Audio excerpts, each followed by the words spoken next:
الحمدللہ رب العالمین والصلاة والسلام علی سید المرسلین اما بعد فاعوذ باللہ من الشیطان الرجیم بسم اللہ الرحمن الرحیم الذین یؤمنون بالغیب ویقیمون الصلاة ومما رزقناہم ینفقون صدق اللہ العظیم صلی اللہ علی حبیبہ محمد وآلہ وسلم۔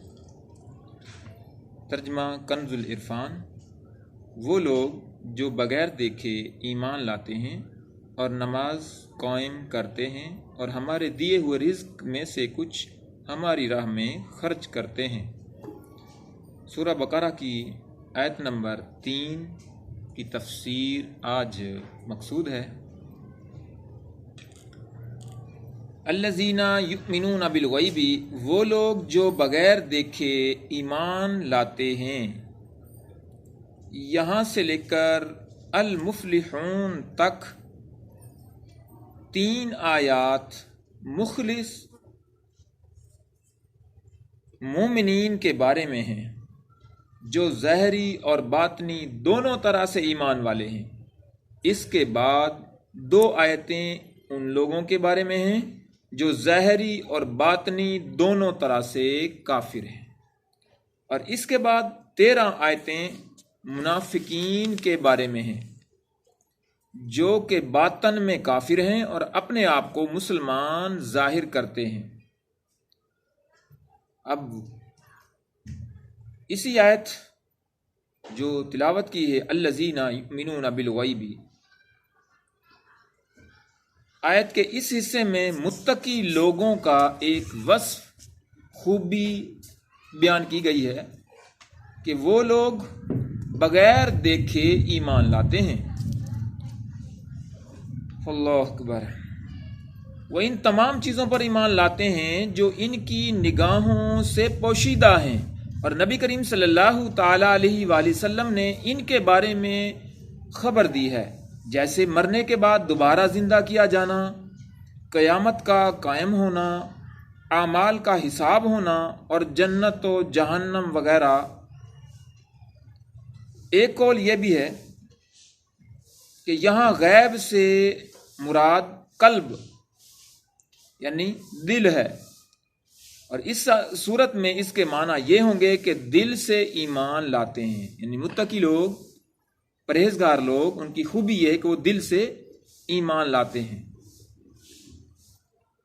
تو دونوں اقوال ہیں،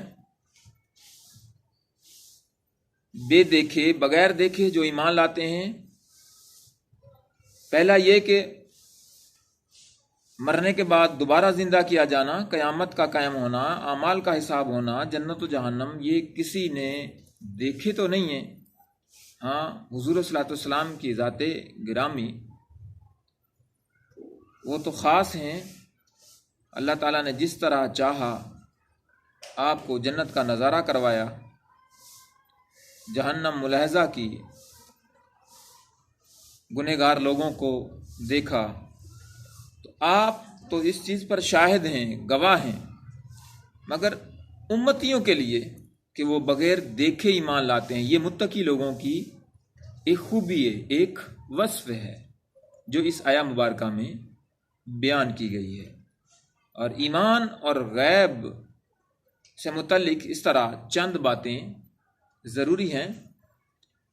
ایمان اور غیب کے متعلق نمبر 1، ایمان اسے کہتے ہیں کہ بندہ سچے دل سے ان سب باتوں کی تصدیق کرے جو ضروریات دین میں داخل ہیں، اور کسی ایک ضرورت دینی کے انکار کو کفر کہتے ہیں۔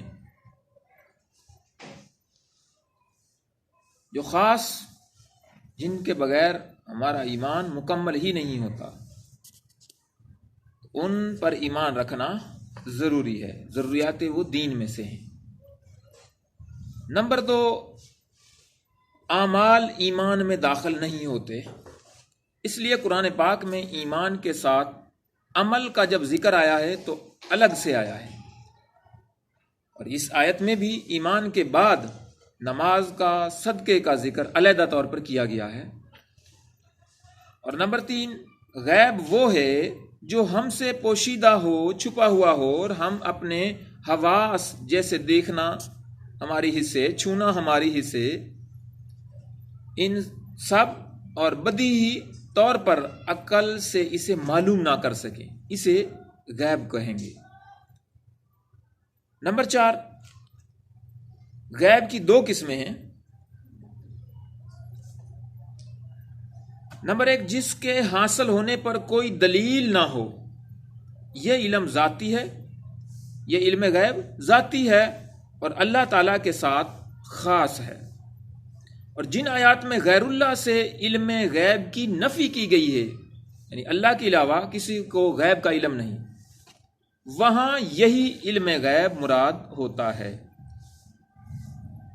ورنہ قرآن مجید فرقان حمید کے اندر ہی اس کی وضاحت ہے، جہاں عطائی علم دیا گیا ہے، یعنی غیب کا علم دیا گیا ہے، حضور صلی اللہ علیہ وسلم کا ذکر خاص کیا گیا ہے۔ تو ایک تو علم ہو گیا غیب کی 2 قسمیں، ایک یہ ہو گیا کہ جو ذاتی ہو، وہ صرف اللہ تعالیٰ کے ساتھ خاص ہے۔ تو نمبر 2، جس کے حاصل ہونے پر دلیل موجود ہو، جیسے اللہ تعالیٰ کی ذات و صفات کا علم، گزشتہ انبیاء کرام علیہ السلام اور قوموں کے احوال، اس طرح قیامت میں ہونے والے واقعات وغیرہ سب کا علم، یہ سب اللہ تعالیٰ کے بتانے سے معلوم ہیں۔